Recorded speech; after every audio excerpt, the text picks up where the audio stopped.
여러분 안녕하십니까? 시다쇼 이것이 정치다의 윤종호입니다.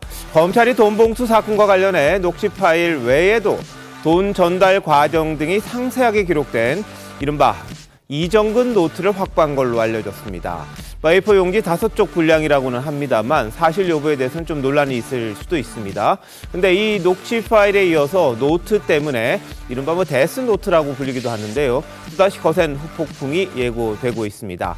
자, 이런 가운데 한동훈 법무부 장관이 민주당 일각에서 주장하는 야당 탄압을 위한 검찰의 기획수사론에 대해서 말 같지도 않은 소리다 이렇게 말했다고 합니다. 자, 계속되는 민주당 돈봉투 의혹 화장 전문가들과 바로 짚어보도록 하겠습니다. 어서 오십시오. 네, 안녕하세요. 네, 오늘 돈봉투 의혹의 핵심 인물이죠. 강래구 씨가 구속 갈림길에 섰습니다. 영장 실질심사를 받았는데요. 민주당 일각에서는 송영길 전 대표의 정계 은퇴 요구까지 나오고 있습니다. 관련 화면 먼저 보시겠습니다.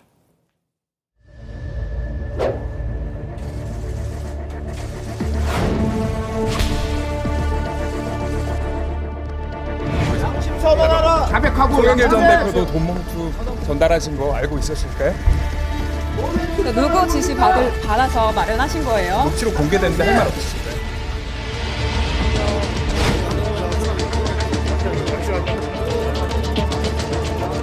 언젠가는 말할 날이 있겠죠. 성만이 형이 좀 연결해줘서 그거 좀 나눠줬다. 그렇게 얘기를 했어 내가. 누구한테? 영길이 형한테.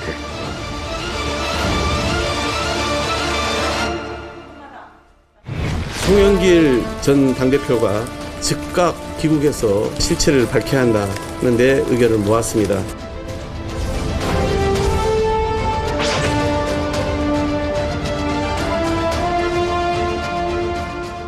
네, 강래구 씨가 오늘 기자들의 질문에 멈칫하더니 한마디 했습니다. 언젠가는 말할 날이 있을 것이다. 이렇게 이야기했습니다. 최용표 위원장님. 네. 왜 무슨 말을 할 것 같으세요? 그러니까 저런 부분이, 그러니까 보통의 경우에는 뭐 성실하게 답변하겠다든지 아니면 이제 돈봉투 전달 사실을 부인하는 게 일반적이잖아요.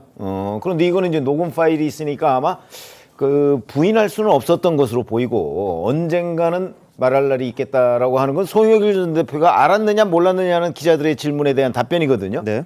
그러니까 저거는 그냥 기자적인 관점에서 본다면 상당한 정도로 인정하는 분위기로 강래구 씨가 얘기를 했다, 그렇게 해석을 해도 될 것 같아요. 네.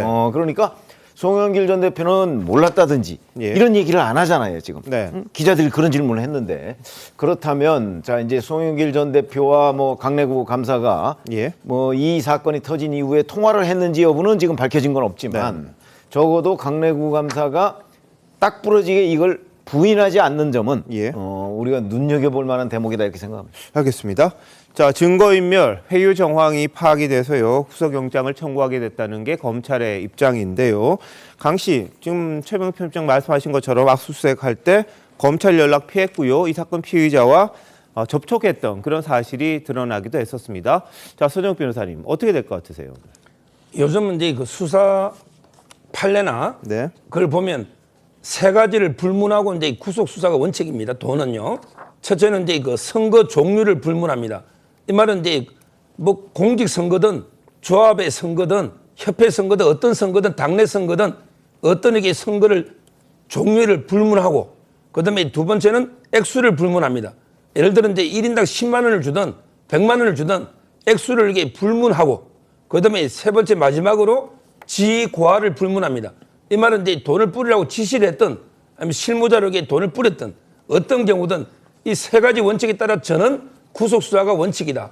이게 확고한 지금 실무 관행이거든요. 네. 따라서 저는 뭐 강래구 감사 이분은 이제 그 중요한 역할도 했고 돈도 상당히 8천만 원을 본인이 조달도 하고 또 이제 그 돈도 뿌리는데도 관여했기 때문에 아마 이제 그 혐의가 워낙 중대하고요. 그리고 이제 그 또 최근에 증거인멸 정황 말 맞추는 이런 것도 있기 때문에 네. 아마 영장이 발부되지 않을까 예. 이렇게 예측이 됩니다. 알겠습니다. 전한동 법무부 장관은 돈봉투가 정치권의 일종의 관행이다, 이런 말이 나온 데 대해서 강하게 반박했습니다. 민주당 의원들의 주장과 함께 한번 들어보시죠. 큰 금액이라고 생각하지만은 예. 대개 실무자들의 뭐 차비 뭐 진짜 소위 말하는 기름값, 뭐 식대 이런 정도 수준이거든요, 사실은요. 50만 원은 사실 이게 뭐 이 한 달 밥값도 안 되는 돈이긴 하거든요. 뭐 이런 관행은 없어져야 되지만. 기름값 정도의 뭐 소액이다, 뭐 관행이다, 뭐 이런 얘기까지 나왔는데 그런 황당하고 잘못된 말을 들으신 국민들께서 오해하실 수도 있을 것 같아서 일반론으로 설명드리겠습니다. 예를 들어서 지금 말씀하신 것처럼 선거 앞두고 수백만 원씩 돈 뿌린 것이 별로 중요하지 않은 범죄다라는 식으로 말하는 것은 틀린 말이고 한마디로 말 같지도 않은 소리다라고 생각합니다. 대한민국 평범한 국민들은 선거 관련해서 몇십만 원이나 몇만 원 주고 받아도 구속되어서 감옥 가고 받은 돈 50배 토해내야 합니다. 그게 대한민국입니다. 매번 국민의 대표라고 하시잖아요. 그런 황당한 말씀 하시는 분들은 어느 나라 국민을 대표하시는 건지 제가 모르겠습니다. 네. 자, 김현희 대변인 어떻게 들으셨어요? 뭐 원리 원칙에 입각한 그 한 장관의 이야기가 아닌가 싶은데요. 사실상 지금 민주당 측에서는 이재명 대표가 국민께 사과하면서 이에 대해서 명백히 인정하는 듯한 태도를 보였음에도 불구하고 이에 대한 미련이 남은 각계 의원들이 좀 적절치 않은 반응을 보임으로써 오히려 좀 화를 자초하는 것이 아닌가 이제 그런 생각이 듭니다. 이 문제의 본질이라고 하는 것이 당내 경선에서 민주적으로 구성되어야 할 그 조건을 갖추지 못하고 돈으로서 표를 사려고 했다는 그것에 있는 만큼 그에 대해서는 명백히 밝히고 보다 나서서 우리가 이렇게 잘못했다라고 해야 옳을 것인데 뭐 박찬대 의원도 그렇고 정성호 의원 또 장경태 의원 이런 분들이 뭐 차비 식대를 운운하면서 이를 뭐 별일 아닌 것처럼 이렇게 치부하고자 하는 태도를 보인다면 이건 지금 국민들이 굉장히 따가운 시선으로 바라보고 있는데도 네. 맞지 않을 뿐더러 예. 그 지금 앞으로 민주당이 이런 태도를 만약에 간간히 취하게 되면은 이미 이재명 대표가 사과를 하지 않았습니까? 예. 당의 그 원칙과도 위배가 되는 것이기 때문에 이런 태도는 좀 지양되어야 할 것이다라고 생각이 됩니다. 예. 전수미 부위원장 어떻게 들으셨어요? 네, 그 민주당이 철저히 잘못했죠. 불법 금전 선거이기 때문에 이거는 뿌리까지 뽑아야 될 사안이고 이거에 대해서 변명을 한다는 건 사실 저조차도 변명의 여지가 없습니다. 이거는 잘못된 건 뿌리 뽑아야 되는 거고요. 이 기회를 이용해서 민주당이 그대로 죽을 것인지 다시 살아날 것인지는 기점에 있는 만큼 스스로 정화자강할 필요가 있죠. 근데 민주당 의원들이 왜 이게 돈봉투 의혹에 대해 정치 탄압이냐라고 하는 거는 약간 일말의 이유는 있습니다. 왜냐하면 뭐 포항에 가면은 과메기도 공천 받으면은 의원이 된다 이런 말이 있고 뭐 호남 지역에 가면은 뭐 댕댕이도 공천 받으면 의원이 된다 이런 말이 각 지역에서 어떤 특정 정당의 그런 공천을 받는 것만으로 의원이 된다는 게 사실 대한민국 정치 역사의 비극이고 이 기화를 오히려 몰아세워서 지금 한동훈 장관, 대한민국 검찰 이제 수사에서는 뭐 민주당의 이런 문제를 하나의 타산지로 삼아서 대한민국 전체의 모든 어떠한 당이 예외가 되지 않고 이러한 불법 금전 선거가 이루어진다면 여기 철저하게 명명백백하게 밝힐 때 이게 바로 윤석열 대통령이 얘기하는 공정과 상식에서 이루어지는 이제 뿌리채 이런 불법 선거를 뽑는 방법이 아닌가 생각됩니다. 자, 그리고요. 돈봉투 의혹 수사를 정치 탄압이다. 이런 주장도 민주당에서 일베선 했습니다. 한 장관은 뭐라고 답했는지 같이 한번 보시겠습니다. 당 차원에서 이재명 당대표께서 공식 사과를 하셨죠. 그럼에도 불구하고 그런 왜곡된 선동이 계속되는 것에 대해서는 저는 국민들께서 공감하지 않으실 거라고 생각하고요. 기획이라고 말씀하셨죠. 기획이라는 음모를 말씀하셨는데 검찰이든 누구든 그 민주당 관계자들에게 그렇게 돈 봉투 뿌리는 대화를 하라고 억지로 시키지 않았고요. 그리고 그런 녹음하라고 억지로 시키지도 않았죠. 그리고 탄압, 정치 탄압 얘기하셨던데요. 의원 매수하는 걸 수사하는 걸 가지고 정치 탄압이라고 한다면 뭐 승부 조작 수사하면은 뭐 그 스포츠 탄압 되는 건가요? 말 같지도 않은 소리입니다. 네. 자, 한 장관 굉장히 강하게 반박하는 모습입니다. 말 같지도 않은 소리라는 게 지금 한 2번 정도 벌써 들렸죠. 자, 김영주 의원님 어떻게 보십니까? 한동훈 장관 말이 맞죠. 아, 실제적으로 뭐 원인 제공자니까 다만 이제 이 말하자면 이정근 씨가 잡혀 들어간 시점과 이 문제가 다시 슬슬 풀리기 시작한 시점에 거리가 있다라고 하는 점. 왜 그다음에 이제 대통령 지지율이 한참 20% 떨어진 그 시점에서 이 문제가 일어났는가, 네. 왜 풀렸느냐, 또 누구를 통해서 어떤 방식으로 이런 데 대한 하나하나씩 이렇게 예. 옥죄가는 모습에 대해서 민주당은 이게 의구심을 가질 만하다 그런 생각이 들어요. 그렇다 네. 하더라도 민주당에서 지금은 그런 얘기를 할 때가 아닙니다. 예. 한동훈 장관 얘기처럼 원인 제공을 했기 때문에 네. 이제는 누가 뭐래도 뭐 그 돈이 결국에는 말을 할수록 더 비판의 대상이 되는 그런 과정 아닙니까? 네네. 따라서 모든 어떤 형태로든 석고 대제를 하고 송영길 대표부터 빨리 한국에 들어와서 예. 어쨌든 모든 진실을 그대로 밝히고 또 예. 당도 더 세게 뭐 검찰 못지않게 어떤 선행 조치를 해야 되는 네. 때이고 개개인의 사람들이 이 검찰에 대하여 어떤 이런저런 얘기할 때가 아니고 우선 이재명 대표의 일성부터가 잘못됐기 때문에 이런 일이 생깁니다. 네. 처음부터 바로 잘못됐다. 이런 일이 절대 있어서는 안 된다. 당을 새로 바꾸는 한이더라도 철저히 조사하겠다라는 일성을 내야 되는데 일성 자체를 아예 검찰이 하도 뭐 이런 일을 잘 꾸미니까 이런 식의 이야기를 했기 때문에 네. 지금도 스탠스가 엇갈리고 있다. 그렇게 생각이 듭니다. 알겠습니다. 그리고 일부 친명계 의원들 중심으로 검찰이 녹취 파일을 뿌렸다 이런 주장도 나왔는데요. 한 장관 그랬다면 민주당이 벌써 고소고발하지 않았겠느냐 이렇게 또 따져 물었습니다. 보시죠. 이 녹음 파일은 검찰이 확보한 휴대폰에서 나온 거고 네. 휴대폰 주인은 구속수감 중이지 않습니까? 예. 근데 검찰이 제공하지 않았다면 누가 제공할 수 있을까요? 뭐 매일같이 사실 피의사실 공표가 되고 있는 거 아니겠습니까? 그 부분에 대한 1차적인 규명이 필요합니다. 안 믿으시죠? 다른 기자님들이 만약에 실제로 검찰이 그런 거라면 가만히 있으시겠어요? 사실이 당연히 아니고요. 만약에 민주당이 그게 진짜 검찰에서 나온 거다라고 생각하셨다면 벌써 고소고발하지 않았겠습니까? 헌법재판소에서의 법정변론도 고소고발하시잖아요. 근데 그걸 안 하셨을까요? 과거에 이런 비슷비슷한 거에서 전혀 아무리 근거 없는 경우도 뭐 중앙지검 검사들을 피의사실 공표나 이런 걸로 고소고발 많이 해놨잖아요. 이건 안 하시네요. 왜 그러실까요? 아니기 때문인 거죠. 본인들도 아시는 거고. 네. 자, 최 편집장님 어떻게 보세요?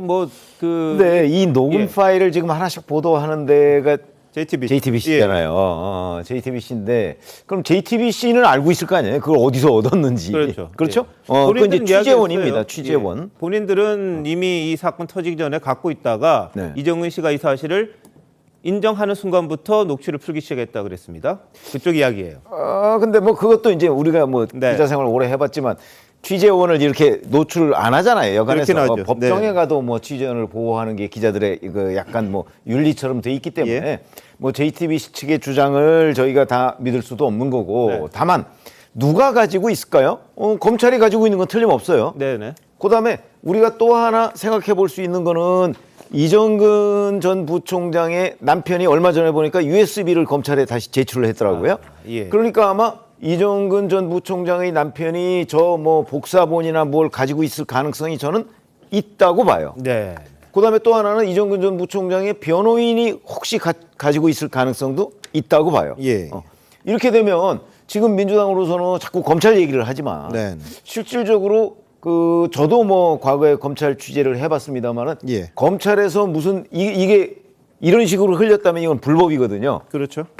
이거를 말로 조금씩 이렇게 얘기해 주는 경우는 있지만 통째로 뭘 이렇게 넘겨주는 경우는 제가 못 봤어요. 녹취 파일은 더 녹취 파일은 더군다나 검찰이 가지고 있다는 건 천하가 다 아는데 그걸 검찰이 줬다면 그걸 검찰이 견딜 수가 있을까? 저는 이런 느낌이 들기 때문에 아마 의외의 우리가 생각할 수 없었던 곳에서 저게 나왔을 가능성도 있다.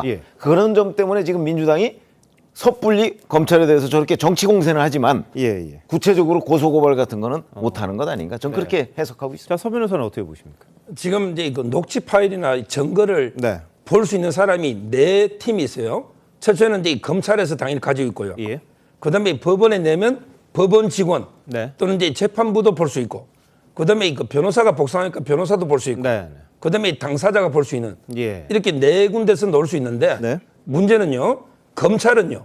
만약에 유출하면 피의 사실 공표도 되고, 그다음에 그 공무상 비밀 누설도 됩니다. 네. 가장 엄하게 처벌되는 게 검찰이에요. 예. 그러니까 검찰이 통째로 넘겨줄 이유가 없죠. 자기가 이게 처벌 구속될 텐데. 그렇고 그다음에 법원도 넘겨주면 공무상 비밀 누설죄가 돼요. 피해 사실 공표는 안 되지만 예, 예. 처벌됩니다. 네. 그러니까 법원에 넘겨줄 이유가 없죠. 그다음에 변호사도 무단 유착을 하면요. 원래는 이게 변호사법에 걸립니다. 고객이 비밀이잖아요. 이걸 이게 무단으로 줄 수는 없는 거예요. 물론 이제 의뢰인하고 상의해서 살짝 흘리는 경우는 변호사가 있지만 예. 통째로 이게 의뢰인하고 상의 없이 주는 거는 변호사 윤리에 반합니다. 네. 그렇다면 저는 제가 보기에 법적으로 아무 문제 없는 거는 예. 이정근 씨 측이다. 아. 그렇다면 저는 남편이나 예. 어느 이제 이정근 씨 측에서 아마 이제 특정 언론을 정해서 주설 가능성이 아. 제가 보기에 제일 높아 보인다. 알겠습니다. 자, 그러다 보니까요. 이정근 씨가 구속되기 전에 지인을 통해서 자신이 알고 있는 뭐 이 여권의 자금이라든지 뭐 인맥 이런 것들을 5장으로 정리한 이른바 이정근 노트라는 게 있다. 이런 내용이 지금 공개가 됐습니다. 뭐 TV조선도 지난번에 보도할 때 이정근 노트가 있다는 보도는 했습니다. 그 내용에 대해서는 확보가 안 된 상황이었는데 오늘 시사저널이 이른바 이정근 노트, 뭐 데스 노트 이렇게 불려지는 이 노트를 입수했다고 보도를 했습니다. 이 사실 여부에 대해서는 좀 따져봐야 될 부분이 있는데 내용은 뭐냐면 이정근 씨가 구속되기 직전에 지인에게 말로 했다는 거예요. 그걸 지인이 이제 정리를 했다는 겁니다. 보면 A4 용지 5쪽인데요. 여기에 이제 뭐 노무현, 문재인, 재수회, 류 땡땡, 이재명 7인회 이런 식의 제목을 붙여가지고 5장을 만들었다는 겁니다. 여기서 재수회라는 거는 문재인 대통령을 만들자고 재수시켜서 대통령에 나오게 해달라 이런 모임이었죠. 재수회. 그러니까 시사저널에서 한 건데요. 이 노무현, 문재인, 재수회, 류 땡땡, 이재명 7인회요 가지고 한 장씩 만들었어요. 한 장씩 만들었는데 한번 내용을 한번 보시면은 그 전에 한번 보시죠. 구체적으로 등장하는 사람은 국회의원 14명을 포함해서 51명의 실명이 다 있다고 합니다. 거기에는 다 있는데 저희들이 공개할 수는 없죠. 왜냐하면 이 사실 여부에 대해서는 좀 따져봐야 되니까. 사업가 박모 씨 아실 겁니다. 뭐 스폰서도 했다는 분인데 B, C, D, 그러니까 친문계, 친명계, 범친문계 다양한 계통의 의원 등에게 5천만 원 자금을 줬다는 거예요. 뭐 5천도 주고 1억도 주고 이런 내용입니다. 이게 이정근 씨의 이 재판 내용에도 들어있는 그런 부분입니다. 이 부분은요.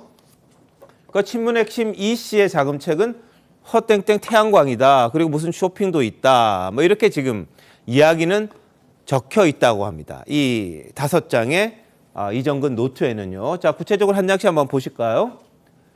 그러면 노무현 전 대통령 관련된 노트에 뭐가 적혀 있냐면 A모 씨가 박 씨에게 외곽에서는 사람을 붙여주고 청와대에서 이제 자신의 딸이 근무를 하는데 이 딸을 통해서는 인사 청탁을 해서 뭔가를 해결하는 그런 구조를 만들어 놨다. 그리고 A 씨와 청와대 전 비서실장을 했던 사람은 굉장히 특수관계다. 이런 내용이 적혀 있다고 해요. 사실 여부에 대해서는 이제 다퉈보겠죠. 검찰도 이 노트를 갖고 있다고 지금 보도가 되고 있으니까 이 부분에 대한 수사라든지 이런 게 어디까지 진행될지는 모르겠습니다만 여전히 이런 내용들이 지금 담겨 있다고 하는 겁니다. 또 다음 한번 보시죠.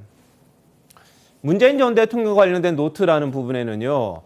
김모 의원이 뭐 이런 경력을 갖고 있는데 박모 씨와 지속적으로 금전 지원 관계를 갖고 있다. 최고위원 회의에서 인맥을 동원해서 주로 박 씨 등의 요구를 해결해줬다. 이런 식의 또 내용도 적혀 있다고 합니다. 그리고 다음 보면요. 자, 재수회와 관련된 내용입니다. 한 달에 한 번씩 모임 가지고 비밀 유지를 위해서 하부 조직 회원들 간에 서로 얼굴도 모르겠고 회비 자금 조달 몇몇 멤버만 알고 비밀에 붙여줬다. 돈 만드는 작업은 행동대장 누구의 8명이 했다. 이런 내용을 또 구술을 했다는 게 지금 시사저널의 보도입니다. 또 다음 보면요. 자, 이 유모 씨와 관련된 노트인데 친문 핵심의 비자금을 관리해왔던 부산 쪽에 있는 사람이고 재수의 멤버 중 일부는 이 사람 집에서 모이거나 뭐 잠자는 사람들이다 이렇게까지 이야기합니다. 그리고 마스크 사건 관련돼서 돈 받은 내용도 있다 이런 것들이 담겨 있어요. 그리고 마지막 이재명 7인회 관련인데요. 한번 보시면 박모 씨가 이게 믿거나 말거나요. 보면 이게 100억짜리 양도성 예금 증서 있지 않습니까? 30장. 이 30장을 L 의원과 M 씨를 통해서 바꿨다며 지금 카톡으로 보냈다는 이 양도성 예금 증서예요, 이게. 이정근 씨에게 이렇게 보냈다는 거예요. 이걸 30장 갖고 있는데 이걸 돈을 바꿨다는 거예요. 근데 여기 모 의원 나오는데 인사청탁, 알선 등의 박모 씨와 텔레그램으로 주고받았다. 이렇게 자랑하면서 문자를 보여줬다는 거예요. 이제 L 의원은 근데 다만 비명계 의원이라는 거, 비명계 의원. 이재명 7인회인데 L 의원은 비명계랍니다. 그래서 이게 좀 모순되는 내용도 있는데 이런 노트가 있다는 거예요. 자, 이와 관련해서 그럼 어떤 해명이 있냐 하면 당사자들의 해명입니다.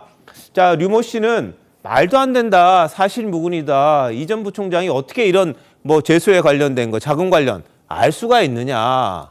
이렇게 반박을 하고 있습니다. 그리고 김모 의원 같은 경우에는요. 박모 씨와 만난 지 얼마 지나지 않아서 연락 끊어졌고 한 번도 그 외에는 만난 적이 없다. 뭐 돈 주고받고 이건 말도 안 되는 이야기다. 또 이런 식의 해명을 하고 있는 그런 상황입니다. 자, 이런 상황이 되다 보니까요. 이정근 노트라는 것의 신뢰성과 관련해서는 어디까지 봐야 될지는 또 다른 문제고 다만 상당한 숫자의 인물들의 이름이 여기 또 적혀 있는 그런 부분이 있는 겁니다. 이게 어디까지 진실인지에 따라서는 사건의 규모가 더 커질 수도 있는 것 같은데 자, 전수미 여사 어떻게 보세요?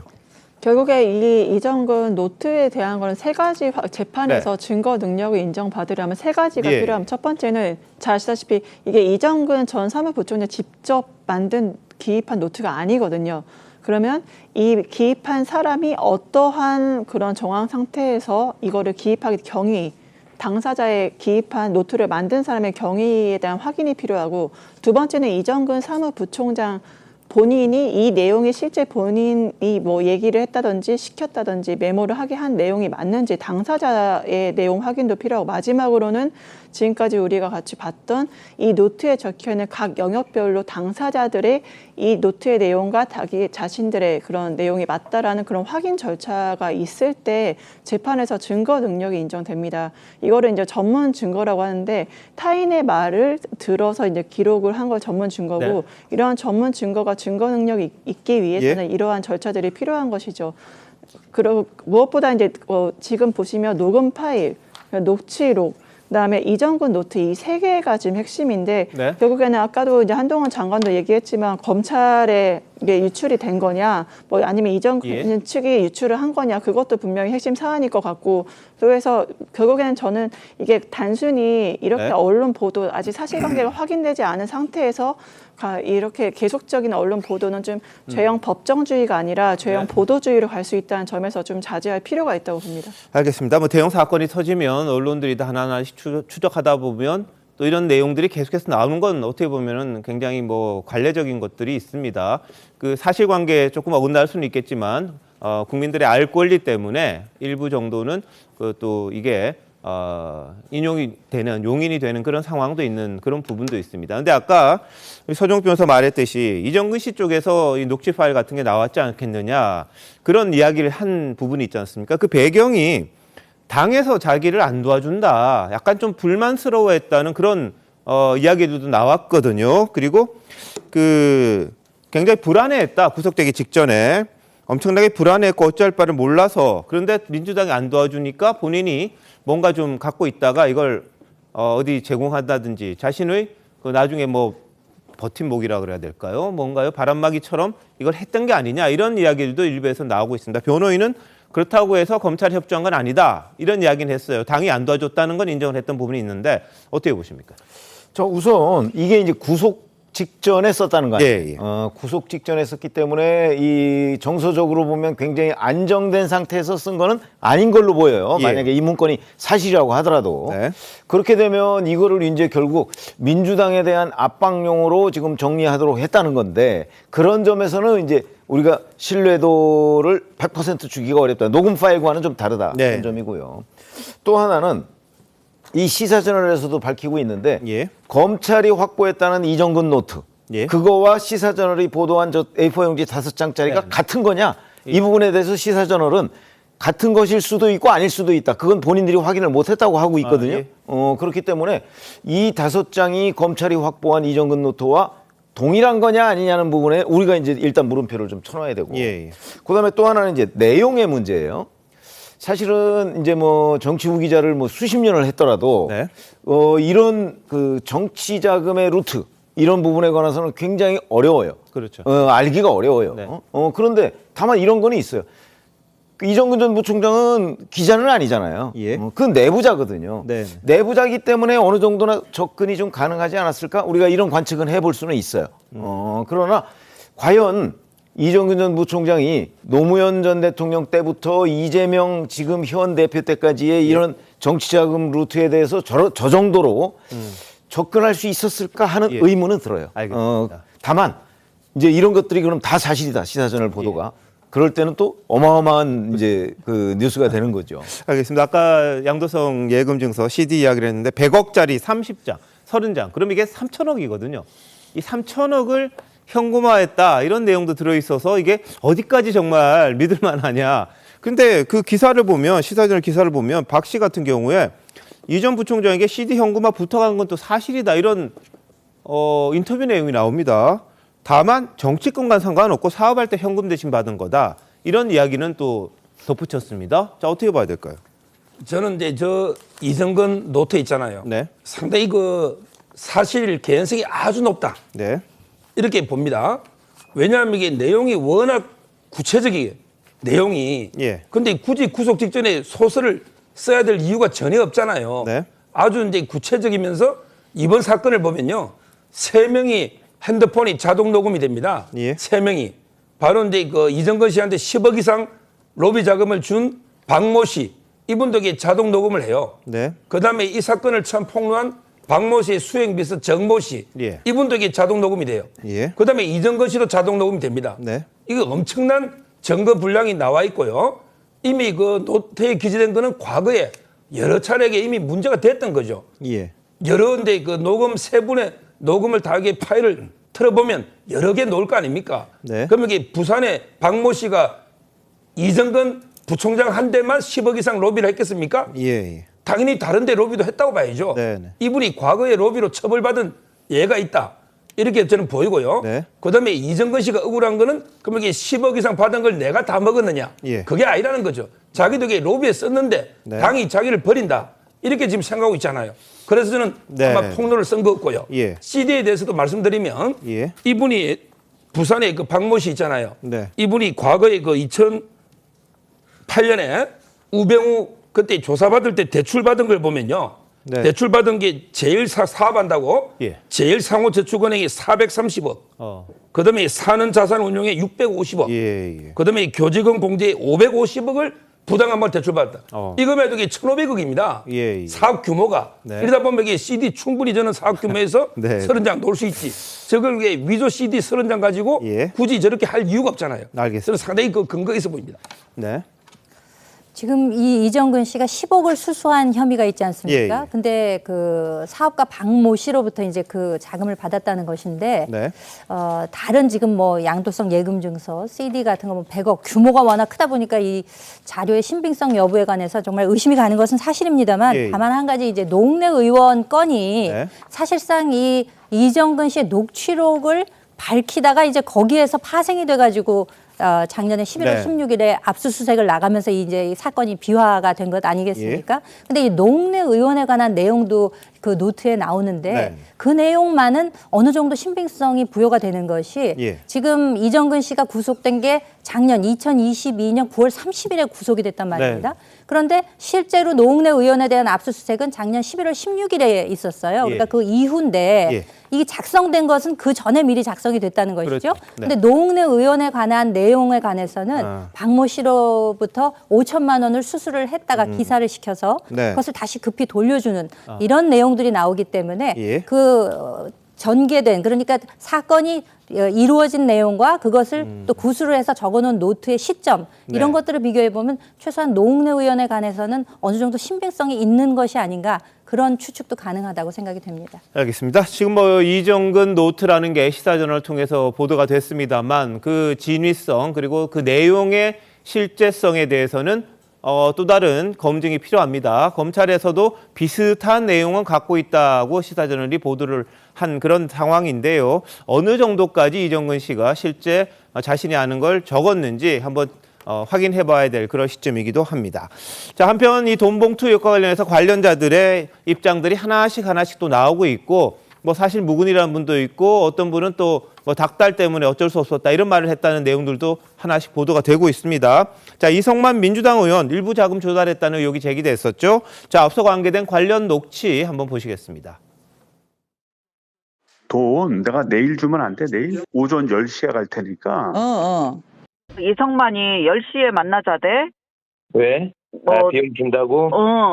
받으면 50만 원씩만 정리해서 50만 원씩 이렇게 봉투를 좀 나한테 만들어서 줘. 우리 또 팀에 와서 또 오빠 또 수금 전달하고 하느라고.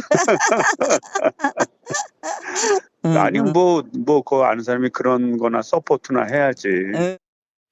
예, 자, 뭐 어쩔 수 없이 성화에 못 이겨 마련했다. 이게 주변에 그렇게 이야기했다고 지금 보도가 나오는 거예요. 민주당 출신 전직 의원 한 분이 이성만 의원의 입장을 이야기를 했다는 이런 보도거든요. 김영기 의원님 어떻습니까? 뭐 하도 닥달해서 뭐 이런다는데. 예, 예를 들면 이런 거죠. 예를 들면 어떤 사람들이 의원들도 마찬가지로 누군가를 뭐 대선 후보로 만들기 위해서 혹은 당대표를 만들기 위해서 캠프를 만드는데 십시일반 돈을 낼 수 있죠. 이제 그런 부분을 좀 구분했으면 좋겠습니다. 그렇게 하는 거하고 실제로 이 돈으로 누군가를 매수해서 표 사는 행위를 하는 거하고 그것을 좀 구분할 필요가 있을 것 같아요. 저희들도 과거에 뭐 국회의원들끼리 모여서 누구 서울시장 뭐 대선 후보 하는 캠프에 참여하면서 각자 객주를 했어요.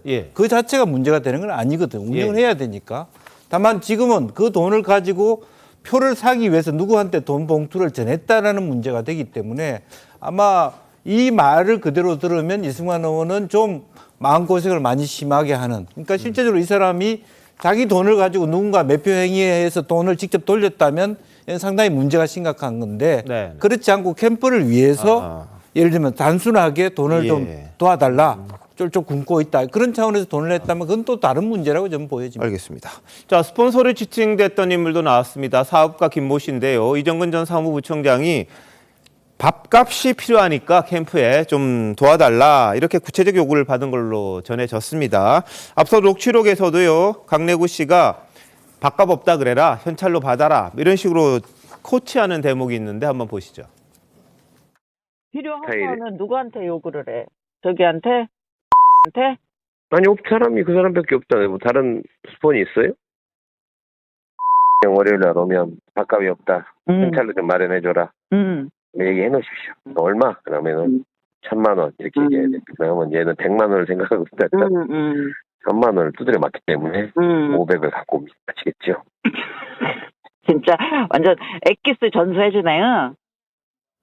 네, 근데 이 김모 씨가요. 문화일보 통화에서는 당시 윤관석 의원이나 강 위원이 아닌 이 전 부총장이 직접 요청을 했다. 그런데 본인 회사가 뭐 사기를 당해서 힘든 형편이어서 돈은 안 줬다. 이렇게 지금 말을 하고 있습니다. 동아일보 인터뷰에서도 그랬고요. 그건 돈을 안 줬다는 이야기거든요. 자, 전수미 변호사 어떻게 보세요? 결국에는 뭐 돈에 대한 거, 뇌물에 대한 거는 이제 구체적인 뭐 계좌 이체나 CCTV나 구체적인 증거가 없는 한 이제 거기에 대해서 진술자의 증언이 굉장히 중요할 텐데 거기에서 부인을 하고 구체적인 증거가 나오지 않으면 이거에 대한 인정 여부는 사실상 쉽지 않지 않을까 합니다. 예. 자, 그리고요. 김 씨의 딸이 이재명 대선 후보 캠프에 갔다, 이 대가로 갔다, 이런 보도도 좀 나왔었습니다. 그랬더니 딸이 이재명 캠프에서 근무한 건 국회에서 일을 했던 경력이 있고 외국어도 잘하기 때문인 거지 전혀 상관없다. 이런 입장도 김 씨가 내놨는데요. 관련 녹취 먼저 한번 들어보시죠. 오늘부터 출근했다. 아, 그랬어요? 정무팀에 내가. 야, 전화해 볼게요. 있나? 촐랑거리고 또 여기저기 얘기하지 말고. 나한테 얘기도 안 하던데. 또 아마 그 전화를 받으면 너한테 아빠한테 먼저 하겠지. 그러니까 네가 또 제발 그 촐랑거리지 말고 가만히 있어. 또 예. 근데 딸이 그 김 씨 이야기는 그래요. 중국어도 잘하고 영어도 잘하고 국회 경험도 있고 그래서 캠프 들어간 거다. 그리고 한 2,000명 있는 캠프에 들어간 게 뭘 그렇게 대단한 거냐. 누가 돈 주고 가느냐. 이렇게도 이야기를 했다고 합니다. 어떻게 보십니까? 저는 이제 이 사업가 스폰서 김 씨 있잖아요. 네. 이분이 불법으로도 이제 돈을 지원해주고, 그 다음에 2008년부터 합법으로도요. 12명한테 이제 6,500만 원을 후원했거든요. 네네. 저는 결국 이제 이거는 두 가지로 봐요. 앞부분이 사업가가 과연 이게 불법 돈을 또는 이게 합법적인 후원금을 공짜로 이게 주겠습니까? 사업가에게 이익이 제가 보기에 몇 배 이익이 안 나오면 절대 돈 안 씁니다. 예. 이런 거는 이게 저는 불법 정경유착이다. 네. 이런 게 정경유착이에요. 옛날에 기업인이 돈을 주고 그다음에 그러면 공짜가 없잖아요. 본인에게 사업에 어떤 이익이라도 있고이라도 개입하겠죠. 네. 저는 이제 그런 대가성이 있을 가능성이 높다. 예. 이렇게 보이고요. 네. 특히 이 딸이 있잖아요. 이거는 정말 심각합니다. 우리가 이제 그 딸이 실력이 있고 이걸 문제 삼는 게 아니에요. 결국 이제 공정이나 정의 상식선에서 보면 결국 완전히 아빠 찬스로 대선 캠프에 들어간 거 아닙니까? 네. 이게 공정합니까? 우리 윤석열 대통령 캠프에서도 이게 국어 공무원 가지고 권성동 의원 얼마나 이게 추천했다고. 그러면 그분은 실력이 없습니까? 구급 실력이 안 됩니까? 그때 우리가 얼마나 비난했습니까? 공정한 기회가 아니잖아. 아빠 찬스로 캠프에 갔고 이분이요. 만약에 이재명 대표가 대통령 됐으면요. 청와대까지 갔을 거예요. 그러면 이게 진짜 저는 문제고요. 네. 또 마지막으로 제가 하고 싶은 말은 이분이 왜 이낙연 캠프가 아니고 이재명 캠프에 갔을까요? 이 말은 그때 송영길 대표는 심판이 아니었어요. 송영길 대표는 그때 이재명 캠프의 선수였습니다. 네. 이 말은 당대표가 공정하게 경선을 관리 안 하고 이재명 대표에게 아주 편파적으로 유리하게 하다 보니 그 관계되는 사람들이 이재명 캠프에 가 있는 게 아닌가. 저는 그렇게 보는 거죠. 알겠습니다. 자, 근데 대선 후보 된 다음에 간 게 아닌가 싶기도 해요. 된 다음에 딸이. 갔어요. 예, 그래서 그 부분하고는 조금 연관이 없는 것 같긴 한데, 그러니까 송영길 대표 캠프에는 갔었고, 그리고 또 이재명 대선 후보 캠프에 나중에 이제 들어갔는데, 그건 이제 이런저런 관계. 캠프 가기가 사실 숫자는 많다고 합니다만, 이 메인 캠프 들어가기는 좀 쉽진 않거든요, 사람들이. 그런 거를 이제 김 씨 같은 경우에는 자신의 딸이 능력이 있어서 간 거지 돈을 준 적도 없는데 무슨 인과관계가 있느냐 이렇게 지금 부인하고 있는 그런 상황입니다. 자, 어떻게 보십니까? 약간 오해가 있어서 말씀드리고 싶은 게 네. 대선 캠프나 물론 어떤 시장 캠프나 캠프에는 물론 능력이 있으신 분들 당연히 들어오시죠. 이제 거기에 플러스 이제 조직 체계가 국장급, 과장급, 그다음에 자원봉사자 여러 풀뿌리 체계가 있기 때문에 거기에 대해서 능력이 있을 분 플러스 자원해서 자원봉사 내가 이런 경험을 통해서 또 다른 기회를 얻겠다라는 그런 자원봉사가분들도 분명히 존재하시기 때문에 무조건적으로 김모 씨 딸과 이것을 연관시키는 건 좀 무리가 있다고 생각됩니다. 알겠습니다. 아니 근데 기본적으로 그 대선 후보 캠프에서 가장 중요한 팀이 홍보하고 정무입니다. 그렇죠? 근데 지금 이 김모 씨의 딸은 정무팀에 들어간 거로 돼 있어요. 정무팀 숫자 그렇게 많지 않아요. 더군다나 그 송영길 캠프에 있다가 지금 이재명 캠프 이제 대선 캠프로 간 거잖아요. 이렇게 되면 적어도 이재명 캠프에서 상당히 중요한 인물이 이거를 승낙했을 가능성이 저는 있다고 보죠. 그러면 이런 것도 이제 송영길 전 대표와 이재명 대표 간의 어떤 관계, 이심송심 이런 거에 하나의 증거로서 우리가 충분히 얘기를 할 수가 있고요. 또 사실 돈을 주고 들어간 건 아니죠. 그 전에 이제 오랫동안 송영길 전 대표의 스폰서 역할을 했기 때문에 아마 그 연관성으로 이제 윤관석 당시 사무총장이 이제 김모 씨의 딸을 이재명 캠프에 넣어준 것으로 보입니다. 그런저런 관계를 본다면 지금 우리가 여기서 이 김모 씨가 이제 언론사 몇 군데하고 지금 통화를 해가면서 요청을 받은 건 사실인데 거절했다 이렇게 얘기를 하지만 그 말을 저는 다 믿어서는 안 된다고 생각을 하거든요. 그래서 실제 녹음 파일에 보면 김모 씨가 주었을 가능성이 전 더 높다고 생각해요. 그러니까 김모 씨의 인터뷰 내용을 지금 하나하나 검증을 해봐야 되고 아마 검찰도 그런 과정에 들어갔을 거라고 저는 봅니다. 그러겠죠. 이 자금 출처 흐름 다 파악하고 있지 않을까 싶습니다. 어디까지 갈지는 저희들도 가늠이 안 됩니다만 여하튼 녹취록만 보면 뭔가 오고 갔다는 거는 느낌이 있어요. 근데 그걸 가지고 뭐 그것만 가지고 바로 증거라고 제시할 수는 없는 거고 거기에 걸맞게 실제로 어디서 돈을 받았고 이게 어디로 흘러갔는지에 대한 자금 흐름 다 파악해야 정확하게 누가 문제가 있는지를 가려내지 않을까 싶은데요. 이정근 전 사무부총장의 10억 원 수수 사건에도 송영길 전 대표 이름 계속해서 나옵니다. 자, 그러면서 이제 이정근 전 부총장이 송 대표를 등에 업고 일종의 호가호위를 하듯이 공천도 이야기하고 그러면서 이제 돈을 좀 받았다. 이런 이야기들이 좀 계속 되거든요. 두 사람, 송 전 대표와 이정근 부총장 어떤 관계였는지 두 사람의 모습 한번 보시죠. 민주당 예비 후보 이정근 후보가 추위를 마다하지 않고 정성 들여 시민들에게 인사하고 있는 모습을 보니까 마음이 안쓰럽기도 하고 붕어빵이라도 하나 사주려고 왔습니다. 제가 정말 좋아하는 이정근 후보가 선거할 때마다 와서 제가 지원 유세를 했는데 이정근을 국회의원으로 뽑아주시면 요새 팀을 잘 맞춰서 그거는 내가 잘 맞출게. 밤에 전화 가지고 나한테 욕은 욕이란 다 퍼부어가지고 내가 그냥 잠을 설쳤네. 진짜 와서 이 충성 부대를 만들어놨어. 백업하는 그 군단을 내가 하여튼 오늘부터 만들게. 하여튼 뭐든 다 의논하고. 네, 알았습니다. 네, 당연 뭐 지도부라든지 뭐 유력 인사가 선거 지원하는 건 당연한 일일 겁니다. 저것만 봐서는 뭐 알 수는 없습니다. 그리고 전화 통화하는 것도 캠프에 있다 보면 같이 할 수 있는데 다만 송 대표가 당선이 된 다음에 대표로서 윤관석 의원 사무총장 그리고 원외 사무부총장 있습니다. 있긴 한데 굉장히 중요한 부총장 자리를 경력이 거의 없는 사람을 이렇게 시키는 거는 또 이례적이라고 봐야 될 겁니다. 사무부총장의 역할이 굉장히 크거든요. 실무를 맡고 있는 그런 부분이 있는데 이렇게 시켰거든요. 이정근 전 부총장이라는 직책이 나올 만큼요. 그래서 두 사람의 이 정치적인 관계가 어떻게 됐을까라는 데 대해서는 좀 궁금증이 있고요. 근데 이정근 전 부총장이 늘 여러 사람을 만나면 내가 송영길 측근이다. 또 노영민 대통령 비서실장하고도 친하다.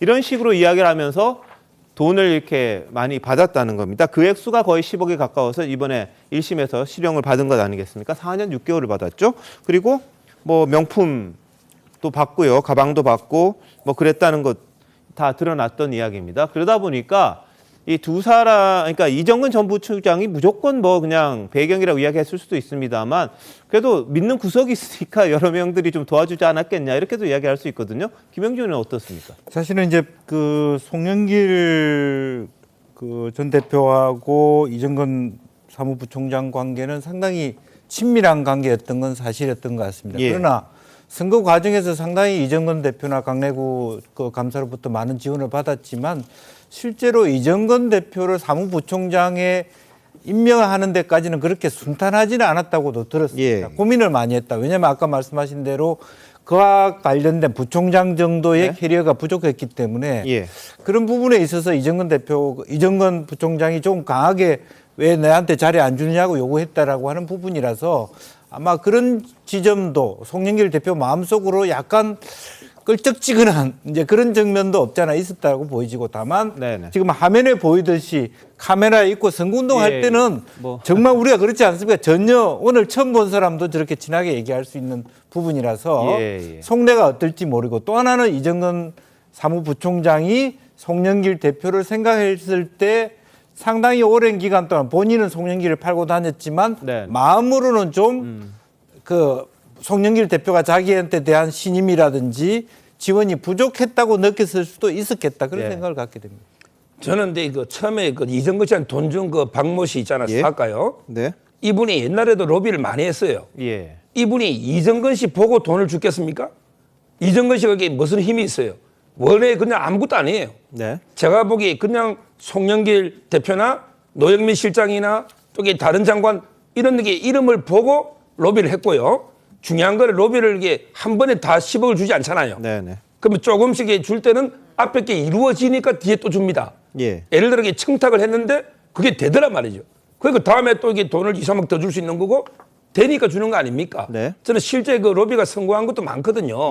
그 점에서 이게 그 송영길 대표나 이정근 관계가 보통 관계는 아니다. 이렇게 보이고 제가 이제 이거는 우리 평행 이론이라고 있습니다.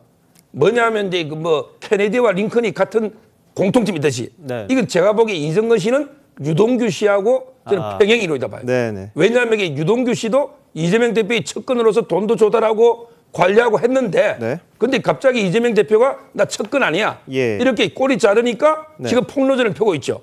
이정건 씨도요. 송영길 대표의 측근으로 정말 이게 돈 관리나 굳은 일을 다 했는데 갑자기 이거는 내 측근이 아니다는 식으로 개인 비리야. 이랬더니 저는 이게 폭로전을 펴고 있는 이런 상황, 똑같은 상황을 보면 돼요. 알겠습니다.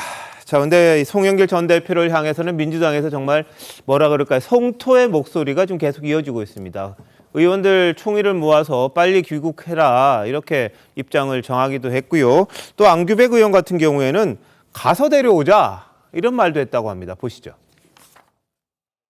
송영길 전 대표를 뭐 가서 데리고 오자 뭐 이런 발언까지 나왔다고 하는데 제가 했습니다. 조기 귀국을 하셔가지고 본인도 살고 당도 사는 그런 지혜를 해야지 본인도 힘들고 당도 누구로 빠뜨리는 이런 위험에서는 안 된다. 송영길 의원님 키맨이지 않습니까 이게. 자, 오죽했으면 정말 가서 좀 데려오자 그랬겠습니까? 이 처음에는 송영길 전 대표가 아마 귀국을 좀 늦출 것 같은 그런 분위기가 있어서 이런 얘기가 있었던 것 같은데 지금 알려진 바에 따르면 송 전 대표 내일 기자회견을 합니다. 파리 현지 시간 뭐 오후 4시라 그랬던가요? 하는데 하고 바로 귀국할 거다. 이런 보도들은 지금 이어지고 있는 그런 상황입니다. 그래서 이재명 대표가 송영길 전 대표의 기자회견은 좀 만류했다 이런 보도가 있었습니다. 그런데 그게 사실과는 좀 다르다 이렇게 이야기를 했는데 오늘 이재명 대표가 그 부분에 대해서는 기자들의 질문에 답을 했어요. 답을 했는데 다른 부분에 대해서는 뭐라고 했는지 한번 보시죠. 대표님, 송영길 대표님 연락 좀 받으셨을까요? 오늘 이사도 의원총회 하실 생각 있으실까요? 우한신 의원님께서 요청하셨는데 대표님 송영길 대표에게 인터뷰하지 말아달라고 이렇게 요청하신 일 있으십니까? 당이 기자회견 하지 말라고 요구한 것이 아니라 조기 귀국해서 입장을 밝히는 게 좋겠다라는 그런 입장을 전달했습니다. 한동훈 장관이 그 야당 검찰 탄압 주장 말 같지도 않은 소리라고 오늘 얘기했는데 혹시 이에 대한 입장이 있으실까요?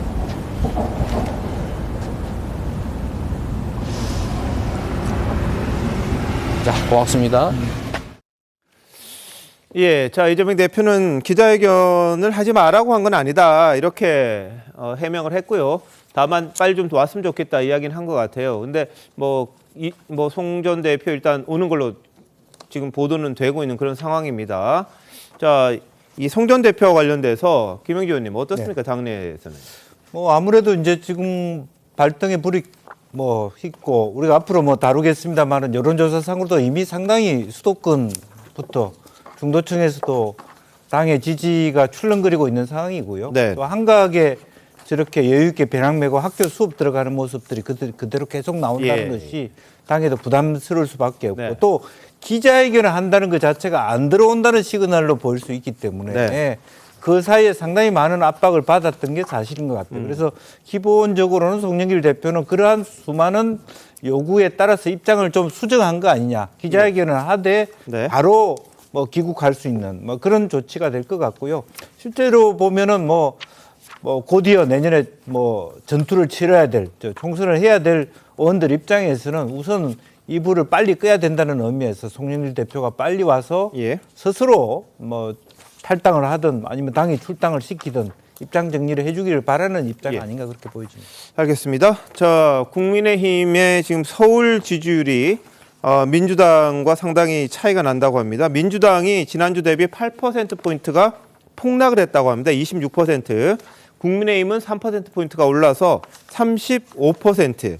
그러니까 서울에서 이번 사건을 둘러싸고 민심이 이렇게 지금 보여지는 그런 상황입니다. 표출되는 모습이어서 이 사건이 만만치 않겠다. 민주당으로서는 굉장히 위기감을 느낄 수밖에 없는 그런 상황이다. 이런 생각이 좀 드네요. 자, 다음 이슈입니다. 어제 김용 전 민주부원장 정치자금법 위반 사건에 김만배 씨가 증인으로 출석을 했는데요. 자, 김만배 씨는 일절 본인의 관련성에 대해서 이야기를 하지 않고 있습니다. 천화동인 1호도 자신의 거다 이렇게 이야기를 하고 있는데 재판부가 김만배 씨의 증언에 대해서 강하게 질책을 했다고 합니다. 앞뒤가 너무 안 맞는다. 차라리 진술 거부를 하라. 이런 지적을 했다고 하는데요.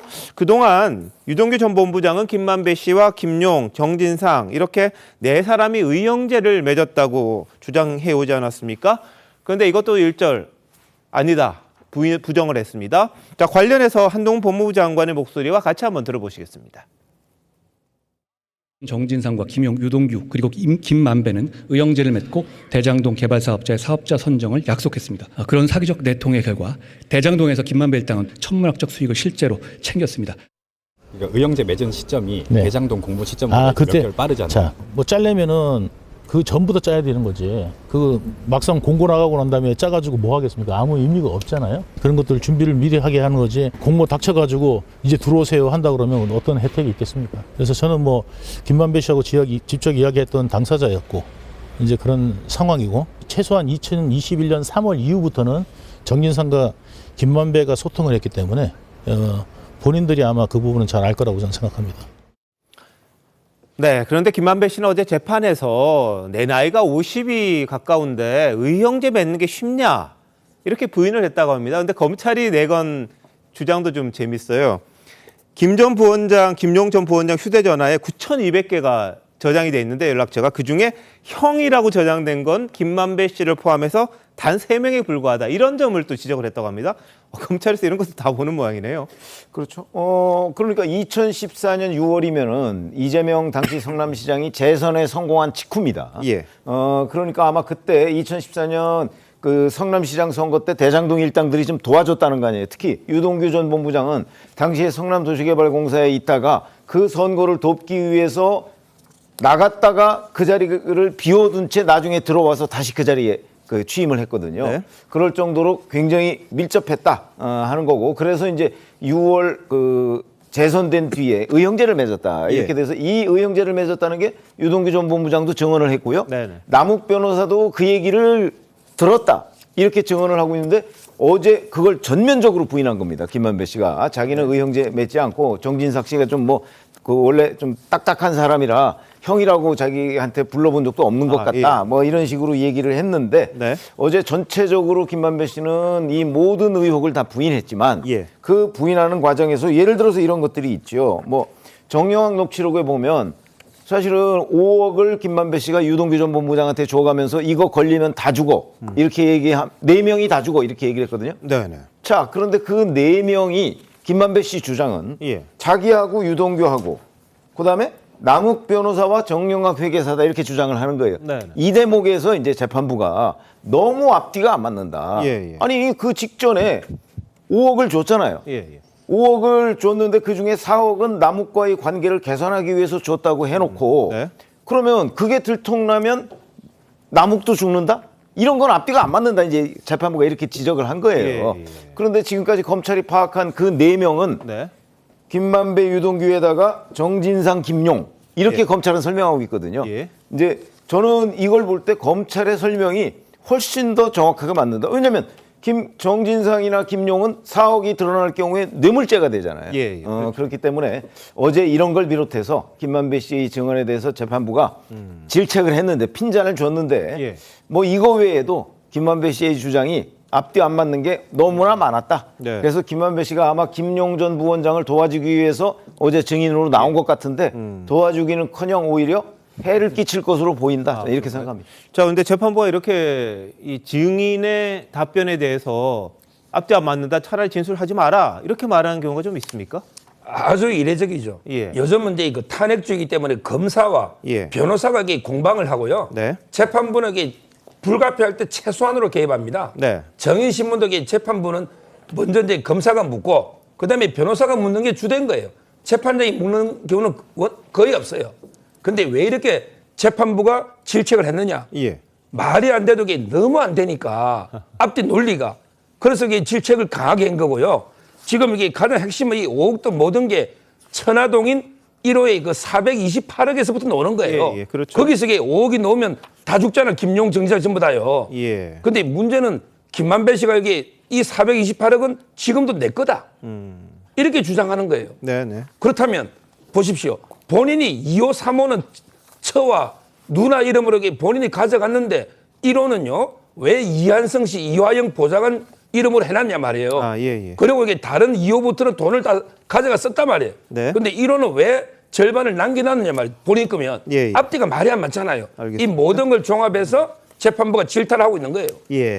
자, 현대대장동 일당 중에서는요. 이재명 대표 측에 불리한 진술을 하지 않는 사람 유일하게 김만배 씨밖에 없습니다. 천화동인 1호 역시 자신의 것이다 이렇게 주장을 해왔는데요. 이런 김만배 씨의 주장 그리고 이 남욱 변호사가 그동안 반응했던 거 한번 보시죠. 그분이 누구예요? 그 천화동인 1호는 의심할 여지 없이 그 화천대유 소속이고 화천대유는 제 개인 법인입니다. 만배 형이 돈 많이 줬어요. 상식적으로 글쎄요. 그러면 이재명이 몰랐다. 약간 아니 그럼 나는 누구한테 돈을 준 거야 도대체. 동경도 그 얘기를 하더라. 너 나보고 준 거냐. 계속 이 침묵 상태를 유지할 거라고 보세요?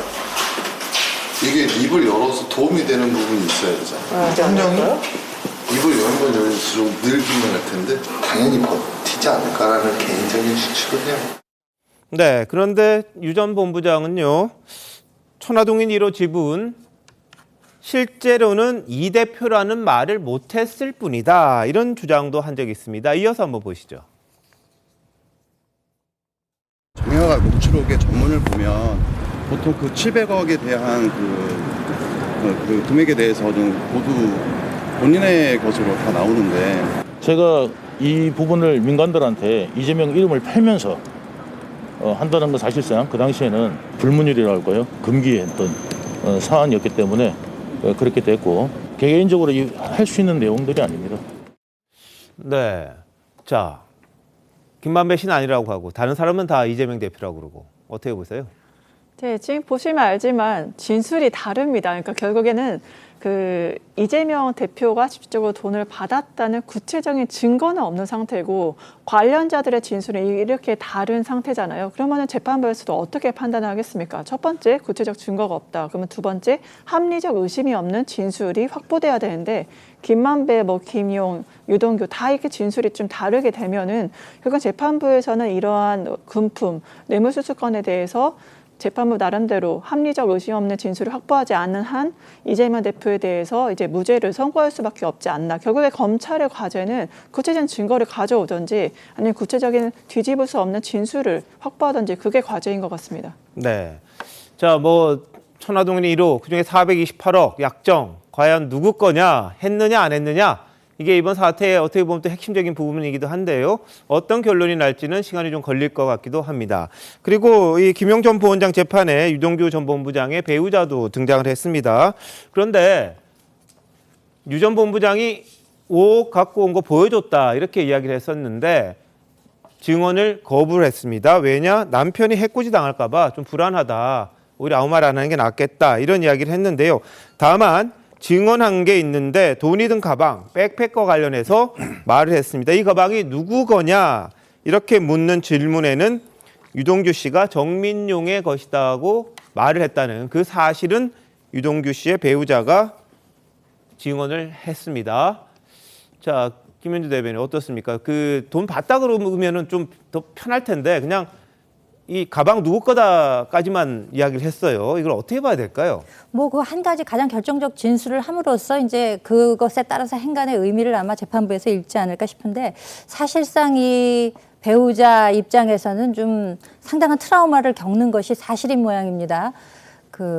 사람이 여러 죽어나가는 것을 보면서 본인이 트라우마를 겪었다라고 이야기를 하고 또 실제로 유동규 씨의 어떤 해코지가 오지 않을까 상당히 두려워한다는 것을 느낄 수 있는 것이 실제로 재판에 출석해달라고 요구를 했을 때 한 차례 그 일정을 연기를 했다 그래요, 이분이. 네. 그렇기 때문에 공판이 한 차례 취소된 적도 있다고 하고 이날 실제로 증언하러 나왔을 때도 차단막을 설치해서 다른 사람들이 얼굴을 보지 못하도록 하게끔 재판부에서 아마 배려도 했던 모양입니다. 그러면서도 또 이미 유동규 씨가 재작년 10월이 되겠죠. 구속되어 있을 때 가방도 이미 제출을 이 본인이 가서 한 적이 있었거든요. 그렇기 때문에 할 도리를 하면서도 실제로 심리적으로는 굉장히 불안하면서 어떤 트라우마에 시달리고 있는 것인가 시달리고 있는 것이 아닌가 하는 예측이 가능하다고 하겠습니다. 알겠습니다. 돈을 못 받다고 하면 유돈 본부장에게 좀 유리하게 생각이 되는 거 아닌가 이런 이야기도 하고 있던데요. 자, 이게 재판부에서 볼 때는 어때요? 이런 부분은요. 근데 이미 저 유동규 전 본부장의 부인을 아마 검찰에서 조사를 했을 거예요. 네. 조사를 하면 아까 어느 변호사 말씀하시는데 보니까 그랬을 때 그게 재판부에 제출이 돼 있을 거거든요. 그러니까 법정에서 저 부분을 증언을 안 한다고 해서 재판부가 저 사실을 모르고 있는 건 아닌 것 같고 근데 어제 그 재판부에서 유동규 전 본부장의 아내한테 그런 질문은 했어요. 아니 여기서 증언을 거부하게 되면 유동규 전 본부장의 그동안의 증언에 대한 신뢰가 조금 깨진다. 그런데도 증언 거부를 계속 하겠느냐라고 질문을 한 것으로 나와 있는데 뭐 그렇더라도 실질적으로 검찰에서 조사를 했기 때문에 아마 그 부분은 조사를 해서 본인이 거기다가 서명을 하고 재판부에 제출은 돼 있기 때문에 실질적으로 유동규 전 본부장의 진술의 신뢰성을 뭐 흔드는 그 정도까지는 가지 않을 것이다. 저는 그렇게 봅니다. 알겠습니다. 재판부의 판단이 좀 남아있는 상황이고요. 또 김인섭 씨, 백현동 로비스트로 지목된 김인섭 씨. 김인섭 씨가 백현동 사업을 옥중에서도 세세하게 챙겼고 이재명 대표 측과도 소통해왔다는 정황 계속해서 드러나고 있습니다.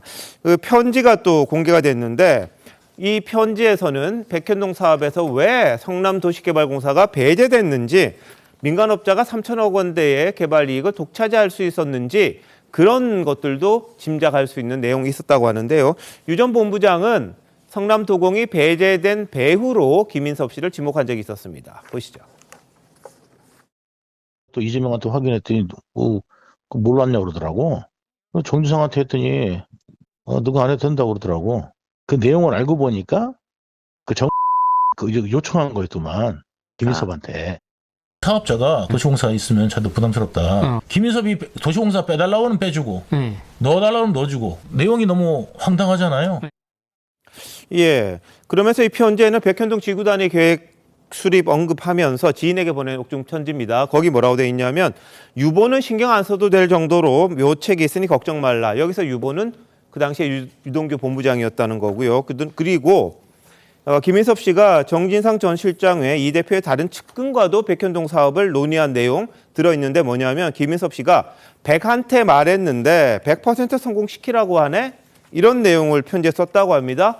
이 편지를 받은 지인은 이 백 씨가 과거 이 대표 성남시장 시절에 수행비서를 했던 백 씨다. 이런 주장을 하고 있습니다. 그러니까 김인섭 씨는 옥중에 가서 이거 뭐 지구 상향하고 이런 거 전혀 관여가 안 됐다 그랬는데 옥중에서도 이런저런 지시도 하고 뭐 논의도 하고 연락도 하고 뭐 이랬던 걸로 아마 추정되는 그런 내용이거든요. 어떻게 보십니까?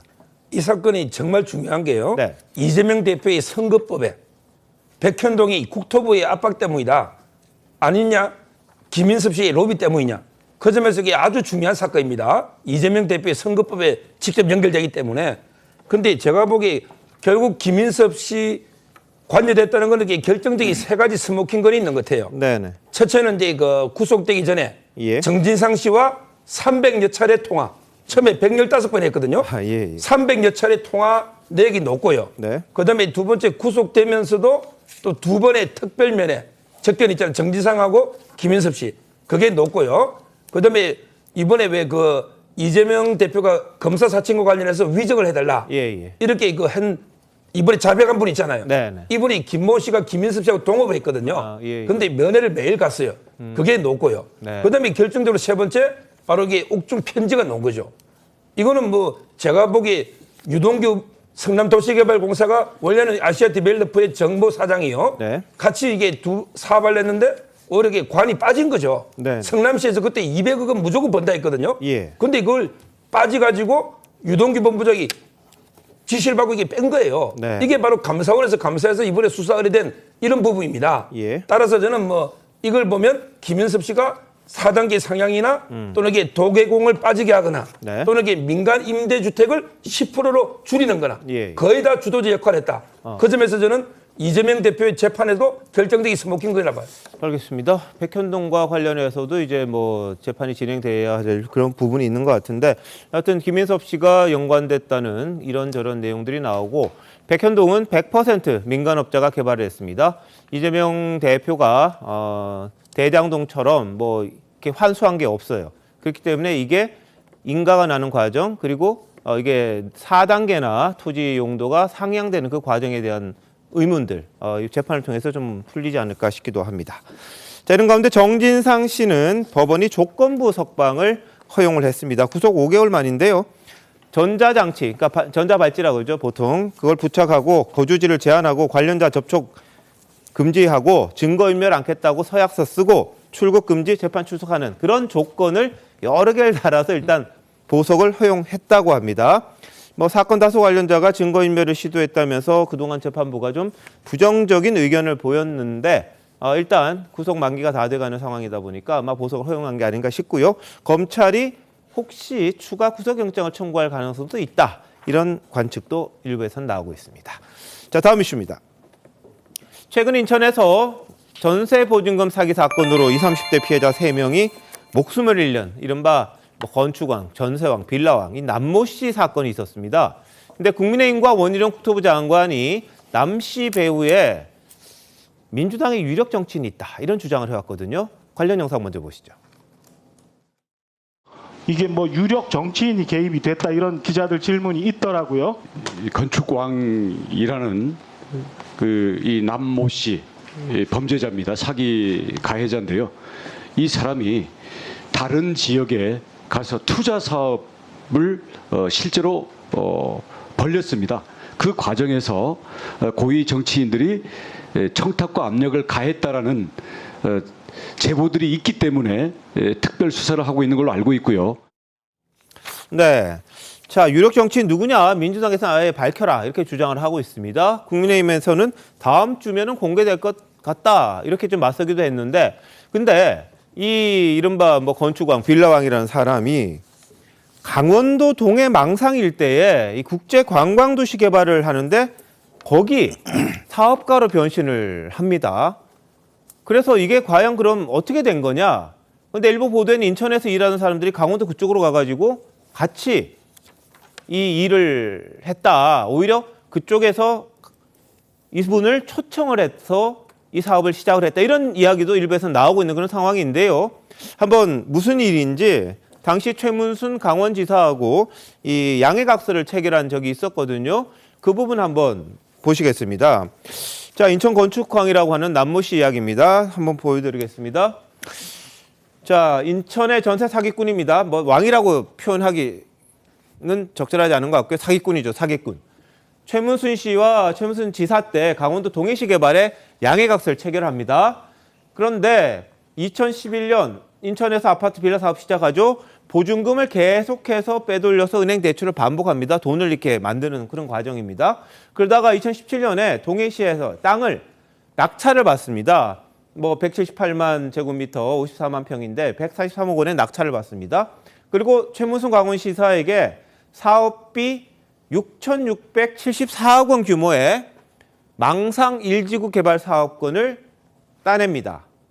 그런데 참 뭐라 그럴까요? 지금 상황에서 굉장히 좀 안타까운 게 당시 제출했던 사업계획서 자금 조달 방안으로 뭐라 그랬냐면 임대보증금, 임대료 수입 이걸로 자금을 만들겠다 이런 내용을 그 문서에 담았다는 겁니다. 지금 안타까운 일들이 일어나는 그 배경이 되는 그런 부분입니다.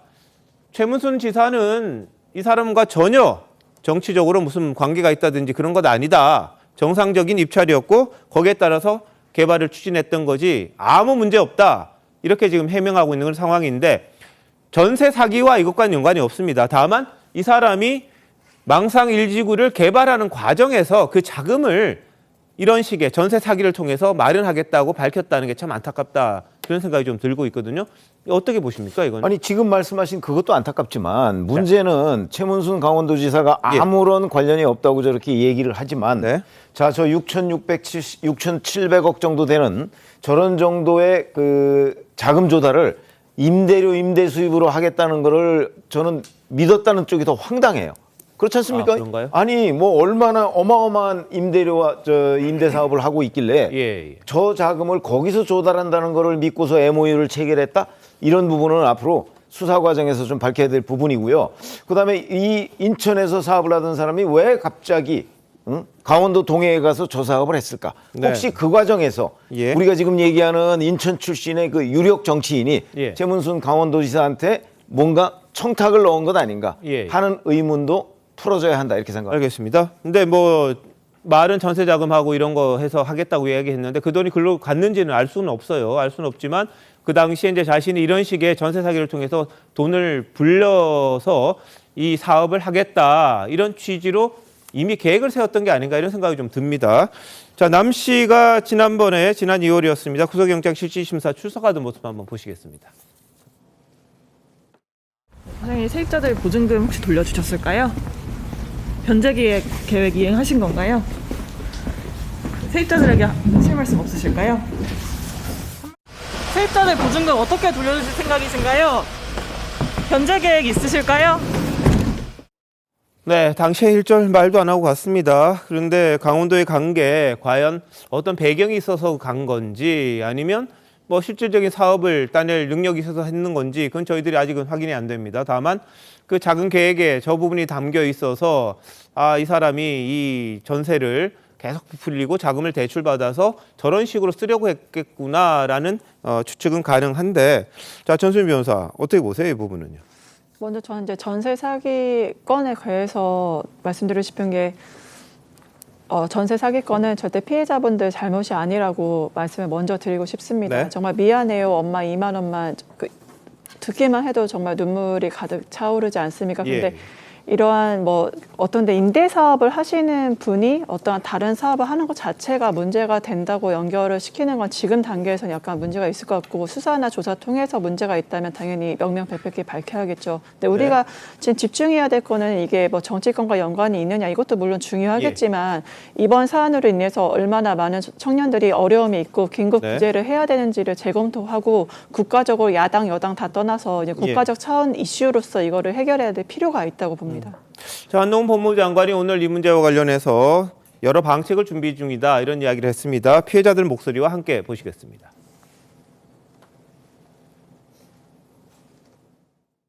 저희가 지금 언제 쫓겨날지 모르는 불안감을 지금 항상 가지고 살고 있잖아요. 저희 진짜 너무 힘듭니다. 전세 사기는 이게 단순하게 금전 사기의 문제가 아니라 가족과 함께 살아간 터전을 바로 잃는 거잖아요. 대단히 심각한 문제라고 생각하고 법무부 차원에서 할 수 있는 부분에 대해서 최선을 다해 돕겠다는 말씀을 드립니다. 범죄자들은 그 상한 형을 받도록 노력할 것이고요. 그 피해자들에게 피해 복구가 최대한 이루어질 수 있도록 여러 가지 방책을 준비하고 있습니다. 예. 자, 전세 사기 관련해서는 상응하는 형을 받도록 노력하겠다 이런 입장을 밝히긴 합니다만 이미 뭐 이게 지금 추심업체로 넘어가고 해서 대통령은 경매 중단하는 방법을 찾아보라고 그랬는데 현실적으로는 굉장히 또 어려운 지경이다. 이런 이야기도 좀 나오고 있어서 참 안타까운 상황입니다. 그리고 조국 전 법무부 장관이 내년 4월 총선에 나오냐 안 나오냐 이걸 가지고 이제 논란이 좀 됐습니다. 지지자들은 출마하시라 이렇게 이야기를 하긴 했습니다만 이 유튜브 황현선 TV에서 이 북 콘서트를 기획을 했는데 그분들 말은 콘서트에서 한 이야기는 출마 안 한다는 이야기다. 그걸 자꾸 왜곡하지 말아달라. 이런 입장들을 지금 이야기를 하고 있다고 그래요. 그래서 출마할 수 없는 상황인데 왜 저걸 자꾸 출마 여지를 두느냐. 오해 안 했으면 좋겠다. 왜곡하지 말아달라. 이런 이야기를 지금 하고 있는 그런 상황입니다. 다만 형이 확정 안 됐기 때문에 조 전 장관이 내년 4월에 만약 총선에 나온다면 나올 수는 있습니다. 나올 수는 있습니다. 법원이 재판을 1심을 3년 이상 끌은 그런 상황이 되다 보니까 그때까지 최종심 나올 가능성이 좀 없어 보이는 그런 거거든요. 그 이외 상황과는 다르게 여하튼 출마는 가능한 상황이다. 이런 이야기입니다. 잠시만요. 대한민국 이슈의 중심 시사쇼 이것이 정치다 여기까지입니다. 아까 송영길 전 대표와 관련해서 스폰서 김 씨의 딸이 송 전 대표 캠프에 근무했던 적이 있었던 것 같다 이렇게 이야기를 했는데 그건 확인이 안 된 부분이고요. 이재명 대선 후보 캠프에서는 일했다는 거 그것만 확인됐다는 거 말씀을 드리겠습니다. 다음 주 월요일 뵙겠습니다. 고맙습니다.